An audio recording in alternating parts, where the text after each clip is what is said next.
Shalom, selamat pagi sidang jemaat GSJA Peniel Surabaya dan GSJA Anugerah Kemendung yang dikasihi Tuhan. Bertemu kembali dengan saya Dian Purworini dalam program Gemar Jumat 8 Oktober 2021. Pembacaan pada pagi hari ini saya ambil dari Bilangan 20, Bilangan pasal 20 ayat 2 sampai 13.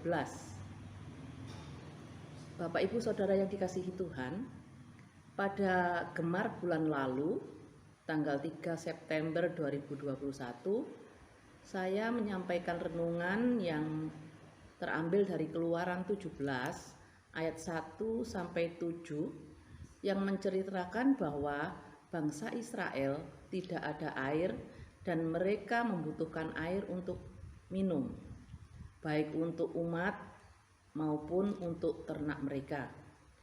Dan Tuhan menyatakan kemuliaannya dan kuasanya melalui Musa dengan memukul gunung batu dengan tongkat, maka gunung batu itu mengeluarkan air sehingga mereka semua dapat minum. Itu terjadi di Meriba. Renungan pagi hari ini yang saya ambil dari Bilangan 20 ayat 2 sampai 13 yang judul perikopnya dosa Musa dan Harun. Kita lihat khususnya pada ayat 2 sampai 5. Di situ juga menceritakan hal yang sama dengan Keluaran 17 ayat 1 sampai 7. Mereka bertengkar dengan Musa karena tidak ada air.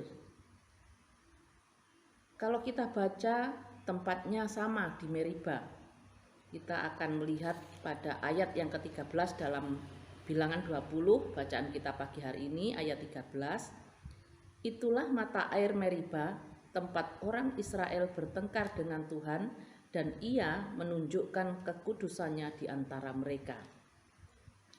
Tetapi waktu dan peristiwa yang terjadi berbeda. Tempatnya sama di Meriba, tetapi waktu dan peristiwa yang terjadi berbeda. Dalam Keluaran 17 ayat 1 sampai 7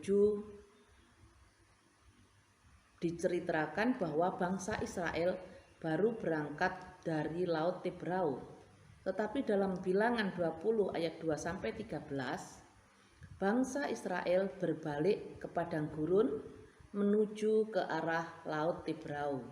Bilangan pasal 14 ayat 25 mengatakan, orang Amalek dan orang Kanaan diam di lembah. Sebab itu berpalinglah besok dan berangkatlah ke padang gurun ke arah Laut Tebrau. Bapak Ibu yang dikasihi Tuhan, mari kita perhatikan dan kita baca dari bacaan kita pagi hari ini Bilangan 20 ayat 6 sampai 8 yang mengatakan, maka pergilah Musa dan Harun dari umat itu ke pintu kemah pertemuan lalu sujud. Kemudian tampaklah kemuliaan Tuhan kepada mereka. Tuhan berfirman kepada Musa, ambillah tongkatmu itu dan engkau dan Harun kakakmu harus menyuruh umat itu berkumpul. Katakanlah di depan mata mereka kepada bukit batu itu supaya diberi airnya. Demikianlah engkau mengeluarkan air dari bukit batu itu bagi mereka dan memberi minum umat itu serta ternaknya. Setelah bangsa Israel bertengkar dengan Musa, maka Musa dan Harun menghadap Tuhan di kemah pertemuan. Dan tampaklah kemuliaan Tuhan pada mereka dan Tuhan berfirman kepada Musa. Mari kita perhatikan tahapan perintah Tuhan kepada Musa pada ayat yang 8 yang telah kita baca tadi. Yang pertama dikatakan ambillah tongkatmu. Selanjutnya, dan engkau dan Harun kakakmu harus menyuruh umat itu berkumpul. Katakanlah di depan mata mereka kepada bukit batu itu supaya diberi airnya. Tahapan selanjutnya, demikianlah engkau mengeluarkan air dari bukit batu itu bagi mereka dan memberi minum umat itu serta ternaknya. Dalam ayat ini Tuhan menyatakan kuasa-Nya dan di dalamnya mengandung unsur kasih atau belas kasihan. Tetapi pada kenyataannya yang ada berbeda. Apa yang dilakukan Musa tidak sesuai dengan apa yang diperintahkan Tuhan. Kita lihat pada ayat 9. Lalu Musa mengambil tongkat itu dari hadapan Tuhan seperti yang diperintahkannya kepadanya. Musa mengambil tongkat dari hadapan Tuhan seperti yang diperintahkan Tuhan kepadanya. Ayat 10-11, mari kita baca. Ketika Musa dan Harun telah mengumpulkan jemaah itu di depan bukit batu itu, berkatalah ia kepada mereka, "Dengarlah kepadaku, hai orang-orang durhaka. Apakah kami harus mengeluarkan air bagimu dari bukit batu ini?" Sesudah itu Musa mengangkat tangannya, lalu memukul bukit batu itu dengan tongkatnya 2 kali, maka keluarlah banyak air sehingga umat itu dan ternak mereka dapat minum. Bapak Ibu yang dikasihi Tuhan, tindakan Musa bertentangan dengan perintah Tuhan. Musa marah kepada umat Israel. Musa mengangkat tongkatnya lalu memukul bukit batu dengan tongkatnya 2 kali, lalu keluarlah banyak air. Musa marah kepada umat Israel, tetapi ternyata yang dilakukan merupakan kesalahan besar di hadapan Tuhan. Musa berbicara dengan gegabah, sembrono dan sembarangan, seakan-akan kemuliaan dan kuasa Allah tinggal di dalam dirinya dan Harun. Setelah Musa berbicara dengan gegabah, kemudian ia bertindak dengan gegabah. Ketika ia dengan marah memukul bukit batu itu 2 kali, dan bukan dengan berbicara kepada bukit batu itu sesuai dengan perintah Tuhan. Pada ayat yang ke-12,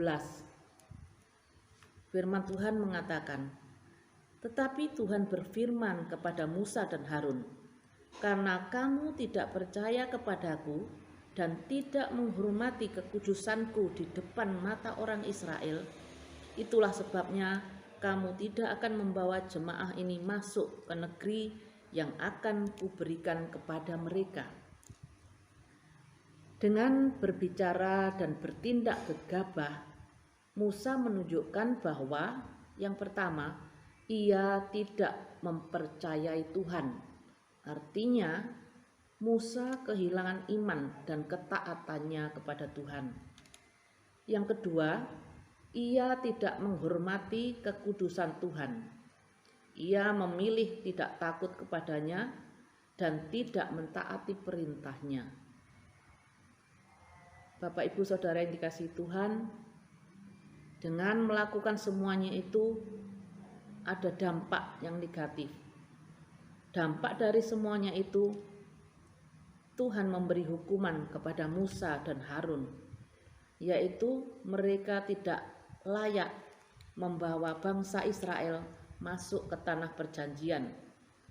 Bilangan 20 ayat 24 mengatakan, Harun akan dikumpulkan kepada kaum leluhurnya, sebab ia tidak akan masuk ke negeri yang kuberikan kepada orang Israel, karena kamu berdua telah mendurhaka kepada titahku dekat mata air Meriba. Bapak Ibu yang dikasihi Tuhan, melalui renungan firman Tuhan ini kita bisa belajar beberapa hal. Yang pertama, tidak gegabah atau sembrono atau sembarangan dalam berbicara dan bertindak. Seringkali ucapan kita membuat kita tidak berpikir dahulu, tetapi langsung mengeluarkan perkataan-perkataan yang melawan perintah Tuhan. Yang kedua, hal yang harus kita lakukan yaitu mempercayai Tuhan dengan tidak kehilangan iman dan ketaatan kepadanya. Yang ketiga, menghormati kekudusan Tuhan. Marilah kita belajar untuk rendah hati dan taat pada apa yang diperintahkan Tuhan.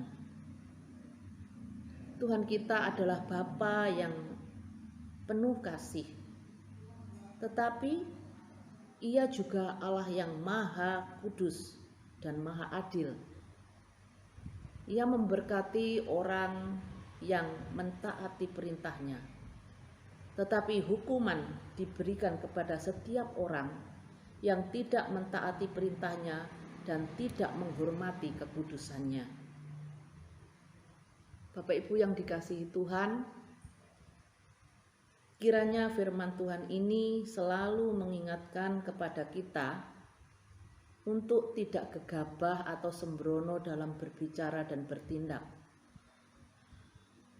agar kita mempercayai Tuhan dengan tidak kehilangan dan ketaatan kepadanya.